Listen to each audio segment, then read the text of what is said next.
नमस्कार, बहुत बहुत स्वागत है आपका न्यूज़ 18 के डिजिटल प्लेटफॉर्म पर। मैं हूं आपके साथ ऋतु ज्ञानवानी।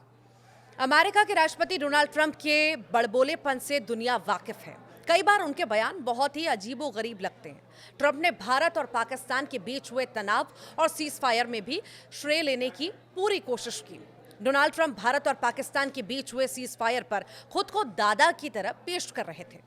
वे बार बार दावा करते रहे कि उन्हीं की ट्रेड पॉलिसी के चलते भारत और पाकिस्तान परमाणु युद्ध के मुहाने से लौटे और सीज फायर पर सहमत हुए। उन्होंने यहां तक कह डाला कि अगर दोनों देश नहीं मानते तो अमेरिका उनका ट्रेड बंद कर देता। उस वक्त भारत सरकार ने उनके दावों को सिरे से खारिज भी कर दिया था, लेकिन ट्रंप अपनी ही रट पर कायम रहे। अब पता चला कि ट्रंप की इस क्रेडिट लेने की रणनीति के पीछे एक और ही एजेंडा छुपा था, एक कानूनी चाल थी, और वो चाल खुद उनके ही देश की अदालत ने पकड़ ली है। अमेरिका की कोर्ट ऑफ इंटरनेशनल ट्रेड ने राष्ट्रपति डोनाल्ड ट्रंप की ओर से लागू किए गए एक तरफा और व्यापक टैरिफ यानी व्यापारिक शुल्क पर रोक लगा दी है। कोर्ट का कहना है कि व्हाइट हाउस ने आपातकालीन कानून का गलत इस्तेमाल करते हुए लगभग हर देश पर टैरिफ थोप दिए थे, जो कि संविधान की भावना के खिलाफ है।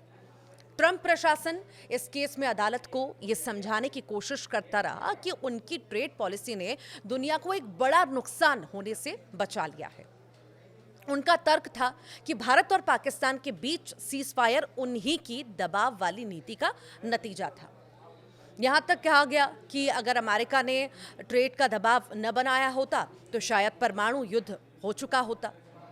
अब यह स्पष्ट हो गया है कि Trump Bharat Pakistan cease fire का बार बार क्रेडिट इसीलिए ले रहे थे ताकि इस कोर्ट केस में अपनी ट्रेड नीतियों को सफल और वैध साबित किया जा सके। यानी एक अंतर्राष्ट्रीय शांति प्रक्रिया को उन्होंने अपनी घरेलू कानूनी लड़ाई में हथियार बना लिया। लेकिन जैसे ही कोर्ट ने उनकी दलीलें खारिज की और टैरिफ पर रोक लगा दी, ट्रंप के दावों की हवा निकल गई। अब उनके लिए ये बात छुपाना मुश्किल हो चुका है कि भारत और पाकिस्तान के बीच शांति की जो कोशिश हुई थी, उनमें अमेरिका की भूमिका उतनी निर्णायक नहीं थी जितनी वे बताते रहे। ट्रंप के उल्टे सीधे दावे के बीच भारत के विदेश मंत्रालय ने अपना रुख साफ कर दिया है। इससे जुड़े एक सवाल के जवाब में मंत्रालय के प्रवक्ता रणधीर जायसवाल ने कहा कि सुप्रीम कोर्ट ने जो फैसला दिया वो हकीकत बयां करने के लिए काफी है। भारत ने 13 मई को इस मसले पर स्थिति को पहले ही साफ कर दिया था। 7 मई को जब से ऑपरेशन सिंदूर शुरू हुआ था तब से ही और फायरिंग और मिलिट्री एक्शन रुकने तक भारत और अमेरिकी नेताओं के बीच बातचीत हो रही थी। इसी दौरान ट्रेड और टैरिफ का कोई भी मसला चर्चा में नहीं आया था। विदेश मंत्री भी इस बात को साफ कर चुके हैं कि भारत और पाकिस्तान के डीजीएमओ के बीच ही बातचीत हुई थी।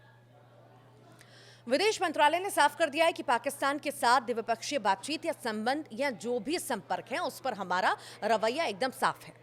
हम पहले भी कह चुके हैं कि दोनों देशों के बीच संबंध द्विपक्षीय ही रहेगा। हम फिर से दोहराते हैं कि आतंकवाद और बातचीत दोनों साथ में नहीं चल सकते। जहां तक आतंकवाद का सवाल है तो उस पर बात पाकिस्तान पर उस पर होगी। भारत ने आतंकियों की जो लिस्ट सौंपी थी कुछ साल पहले, उन्हें भारत के हवाले किया जाए। यही नहीं, भारत सरकार ने कहा है कि जम्मू कश्मीर की बात सिर्फ पीओके पर ही होगी, जिस पर पाकिस्तान अवैध तरीके से कब्जा किए हुए है। उसे वो कब तक खाली करेगा? जहां तक सिंधु जल संधि का सवाल है, तो जब तक पाकिस्तान आतंकवाद को बढ़ावा देना बंद नहीं करता तब तक संधि स्थगित रहेगी। इधर राष्ट्रपति डोनाल्ड ट्रंप को अमेरिकी कोर्ट ने एक बड़ा झटका देते हुए उनके टैरिफ प्लान पर रोक लगा दी है। ये रोक लिबरेशन डे टैरिफ पर लगाई गई है। दरअसल मैनहट्टन संघीय अदालत ने ट्रंप के इस टैरिफ को लेकर किए गए ऐलान को भी असंवैधानिक बताया है। कोर्ट ने अपने फैसले में कहा है कि राष्ट्रपति ट्रंप ने अपने संवैधानिक अधिकारों का उल्लंघन करते हुए ऐसा कदम उठाया। ये कदम अमेरिका के संविधान के अनुरूप नहीं है। ट्रंप ने 2 अप्रैल को अमेरिका के सबसे ज्यादा व्यापारिक साझेदारों पर 10% बेसलाइन के साथ व्यापक टैरिफ लगाए और उन देशों के लिए उच्च दरें लगाई जिनके साथ अमेरिका का सबसे ज्यादा व्यापार घाटा है। खास तौर पर चीन और यूरोपीय संघ अमेरिकी की विनिर्माण क्षमता को बहाल करने के लिए लगाए गए इन शुल्कों ने अमेरिकी वित्तीय बाजारों को झकझोर कर रख दिया था, जिसके एक हफ्ते बाद इनमें से कई देश विशिष्ट टैरिफ रोक दिए गए। 12 मई को ट्रंप प्रशासन ने कहा कि वो एक लंबी अवधि के व्यापार समझौते पर काम करते हुए चीन पर लगाए गए सबसे ज़्यादा टैरिफ को अस्थायी रूप से कम कर रहे हैं। दोनों देश जो हैं कम से कम 90 दिनों के लिए एक दूसरे पर टैरिफ कम करने पर सहमत हो गए थे। उन्होंने अदालत को चेतावनी दी कि टैरिफ को रोकना चीन के साथ चल रहे व्यापार शांति दूत वार्ताओं को खतरे में डाल सकता है और संभावित रूप से भारत और पाकिस्तान के बीच तनाव को फिर से भड़का भी सकता है। अदालत की फाइलिंग में ट्रंप की कानूनी टीम ने तर्क दिया कि राष्ट्रपति ने साउथ एशिया में हालात को कम करने के लिए अपने आपातकालीन आर्थिक शक्तियों का रणनीतिक रूप से इस्तेमाल किया। अधिकारियों ने अदालत को बताया कि व्यापार वार्ताएं एक नाजुक चरण में हैं। कई देशों के साथ लंबित समझौते को अंतिम रूप देने की समय सीमा 7 जुलाई है।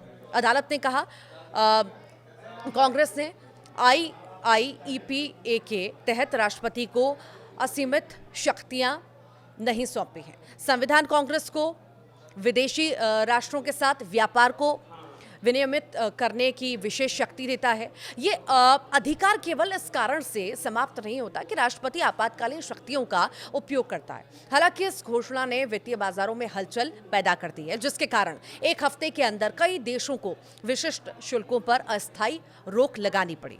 व्यापार संबंधों को स्थिर करने के लिए एक और कदम के रूप में ट्रंप प्रशासन ने 12 मई को कहा था कि वो व्यापक व्यापार सौदे का अनुसरण करते हुए चीन पर सबसे अधिक टैरिफ को अस्थायी रूप से कम करेगा। दोनों देश ने एक दूसरे पर कुछ शुल्कों को कम करने पर सहमति व्यक्त की, जो कम से कम 90 दिनों के लिए लागू रहेगी। जिसके बाद अब कोर्ट की तरफ से ट्रंप को झटका लगा है। कोर्ट की तरफ से साफ किया गया है कि विदेशी व्यापार पॉलिसी को तय करने का अधिकार अमेरिकी संविधान के मुताबिक सिर्फ कांग्रेस को है, न कि वहां के राष्ट्रपति के पास। इसीलिए कोर्ट ने कहा है कि राष्ट्रपति ट्रंप की तरफ से लगाए गए टैरिफ किसी वास्तविक इमरजेंसी की स्थिति के दायरे में नहीं आते। इस नजरिए से देखें इसे कोर्ट की तरफ से ट्रंप के लिए कितना बड़ा झटका हम कह सकते हैं।